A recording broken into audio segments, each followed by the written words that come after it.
Bismillahirrahmanirrahim. Assalamualaikum warahmatullahi wabarakatuh.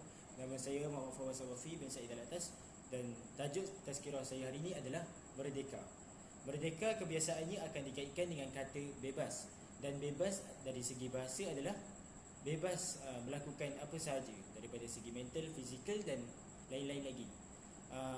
Dan kebiasaannya bebas ni akan disalahertikan dengan oleh beberapa golongan seperti golongan liberal dan lain-lain lagi. Tapi yang menariknya, di dalam sudut Islam terdapat suatu konsep yang dinamakan fitrah. Dalam surah Ar-Rum,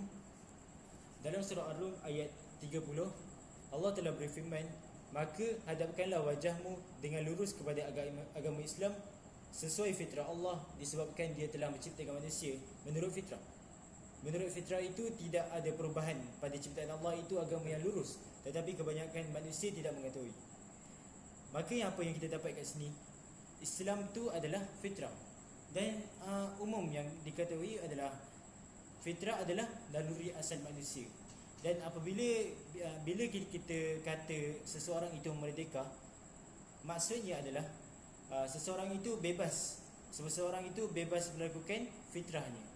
Seperti dahulu kala Malaysia tidak merdeka kerana bangsa Melayu pada zaman dahulu tidak bebas untuk melakukan ritual fitrah dia, seperti solat, zikir dan lain-lain lagi. Dan apabila kita kata seseorang itu telah merdeka, bermaksud adalah kita bebas, tidak dihalang oleh mana-mana pihak untuk melakukan ritual fitrah kita, seperti solat, yang seperti yang saya sudah katakan tadi. Dan itulah serba sedikit penerangan yang saya kasih untuk definisi merdeka dan juga sudut pandang merdeka dan perkaitan merdeka dari sudut Islam. Seterusnya, apakah tindakan sebagai seorang Muslim untuk mengekalkan kemerdekaannya? Isi saya yang pertama adalah, sebagai seorang Muslim itu seharusnya merdeka daripada sudut minda. Seperti saya akan kasih satu contoh, ketagihan game, ketagihan permainan. Seseorang itu apabila dia ketagihan game, ibadahnya akan terganggu, ritual fitrah dia akan terganggu.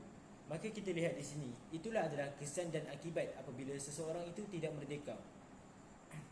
Dan apabila ia tidak merdeka, maka fitrahnya pun tidak ke jalan yang asal. Maka sebagai seorang Muslim, kita seharusnya bermujahadah, melawan hawa nafsu untuk daripada ketagihan game ataupun sebagainya. Isi saya yang kedua adalah, kita seharusnya menangkis unsur luar, seperti cubaan-cubaan untuk memasukkan elemen-elemen LGBT di dalam movie. Seperti yang baru-baru ini, umum kita ketahui bahawa movie Thor Love and Thunder terdapat unsur-unsur LGBT. Dan apabila kita terpengaruh dengan benda-benda seperti ini, minda kita telah dijajah dan kita tidak merdeka. Dan prinsip asal fitrah adalah untuk menangkis LGBT. Dan apabila kita terpengaruh dengan anasir-anasir pihak luar ini, di situ kita lihat bahawa fitrah Islam kita telah dicabar. Isi saya yang ketiga adalah sebagai seorang Muslim, kita seharusnya ada perasaan izah dan ada perasaan hendak